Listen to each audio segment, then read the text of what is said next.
Are you ready? రెండు మార్గాలు నీ ఎదుట ఉన్నవి. రెండు మార్గాలు నీ ఎదుట ఉన్నవి. నీకు నాకు మనందరికీ రెండు మార్గాలు ఉన్నాయి. ఒకటి క్షమాపణ మార్గం, రెండు అపరాధము మార్గం. ఈ రెండు మార్గాలు నీ ఎదుట ఉంటాయి. ఒకటి ఫర్గివ్నెస్, రెండు గిల్ట్.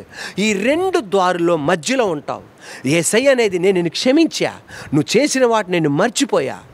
నువ్వు ఆ క్షమాపణ మార్గం గుండా వెళ్తావా? లేకపోతే దేవుడు నన్ను క్షమించాలా, నా బతికింతే అని చెప్పి అపరాధము నేరముతో కూడిన మార్గం గుండా వెళ్తావా? అది నీ చేతిలో ఉంది. ఈరోజు దేవాది దేవుడు చెప్పేది, దావీదుతో చెప్పింది, నీతో నాతో చెప్పేది, నేను నిన్ను క్షమించా. యేసు రక్తం ప్రతి పాపం నుండి మనల్ని పవిత్రులుగా చేయను. ఏ దారి ఎన్నుకుంటావో నీ ఇష్టం. క్షమాపణ మార్గం గుండా వెళ్ళావా? పేతురు వలె నువ్వు కూడా చెప్పగలవు. ఏమని చెప్పగలవు తెలుసా? యేసయ్య నన్ను క్షమించాడు, మళ్ళీ ఎన్నడూ జ్ఞాపకం చేసుకోవాలా. దావీదు నన్ను క్షమించాడు, ఆయన ఎన్నడూ నన్ను జ్ఞాపకం చేసుకోవాలా. సమరయ స్త్రీ చెప్తుంది, ఆయనను క్షమించాడు, ఆయన ఎన్నడూ జ్ఞాపకం చేసుకోవాలా. విజయవంతమైన జీవితం.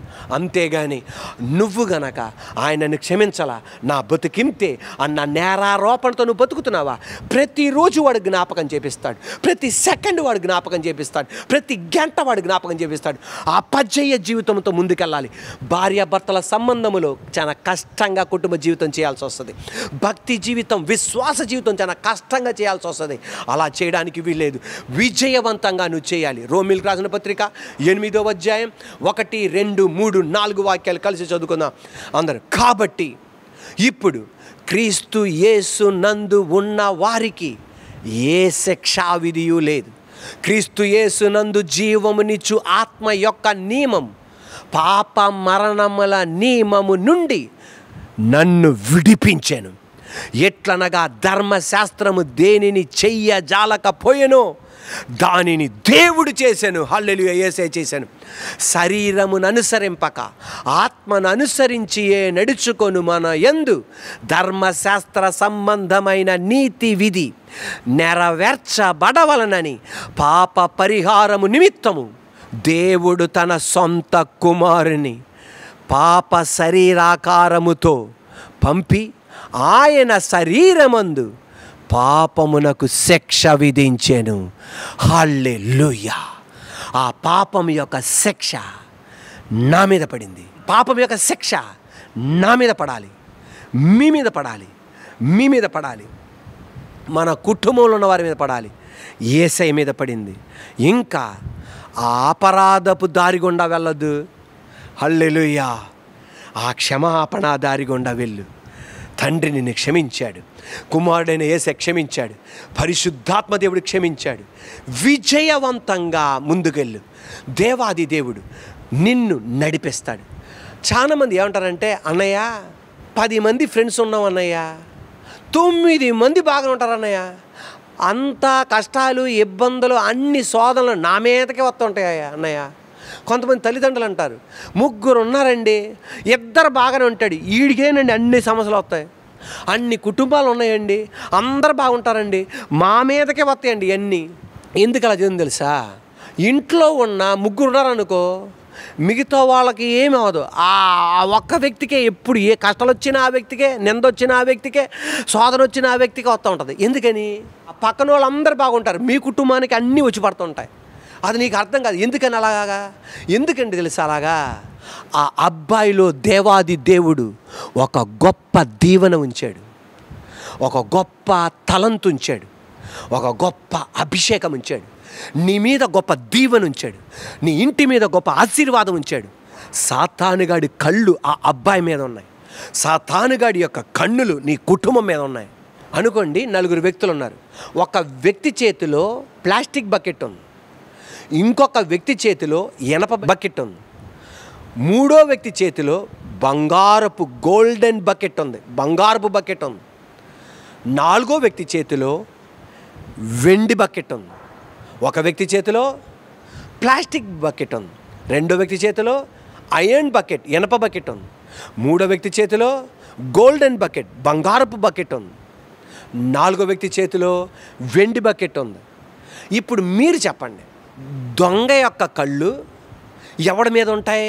ప్లాస్టిక్ బకెట్ పట్టుకున్న వాడి మీద ఉంటాయా? ఇనప బకెట్ పట్టుకున్న వాడి మీద ఉంటుందా? వెండి బకెట్ పట్టుకున్న వాడి మీద ఉంటుందా? బంగారపు బకెట్ పట్టుకున్న వాడి మీద ఉంటుందా? దొంగ యొక్క కన్నులు బంగారపు బకెట్ పట్టుకున్నవాడి మీద ఉంటుంది. ఎందుకు తెలుసా? అతని దగ్గర విలువ కలిగింది ఉంది. ప్రైజ్ ద లార్డ్, హల్లెలూయా. యోసేపు ఇంట్లో 12 మంది ఉన్నారు. ఎవడి మీద కళ్ళు పడలా? యోసేపు మీదే పడినాయి. ఏదొచ్చినా యోసేపుకి వస్తుంది. ఎందుకు తెలుసా? విలువ కలిగిన రాజరికం అతని మీద ఉంది. Praise the lord. 8 మంది ఉన్నారు దావీదు ఇంట్లో. ఎవడి మీద కళ్ళు పడలా? దావీదు మీదే పడింది. సింహపు కళ్ళు దావీదు మీద పడినాయి. ఎలుగుబంటి కళ్ళు దావీదు మీద పడినాయి. మీకు తెలుసా?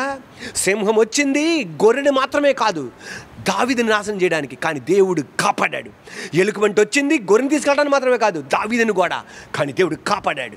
యోసేపుని కాపాడాడు, దావీదుని కాపాడాడు. ఈ రోజున నీ కలిగినది ఒక అద్భుతమైన ఆశీర్వాదం నీలో ఉంది. ఆ అబ్బాయిలో ఉంది, ఆ కుమార్తెలో ఉంది, ఆ ఇంటి మీద ఉంది. అందువలన వాడు కళ్ళు పడినాయి. కానీ అభిషేకం ఇచ్చినవాడు ఆయన, ఆత్మతో నింపినవాడు ఆయన, సన్నిధితో నింపినవాడు ఆయన.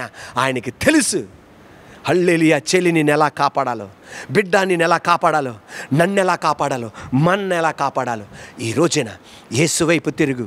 ఆయనతో చెప్పు, దేవా నీ సన్నిధిని నన్ను త్రోసివేయకు, నీ పరిశుద్ధాత్మ నాలో నుండి తీసివేయకు. Praise the lord. ప్రార్థన చేసుకుందాం. 2 చేతుల పైకెత్తి మాట చెప్పండి. సర్వశక్తి గల దేవా నీకు వందనాలు ప్రభువా.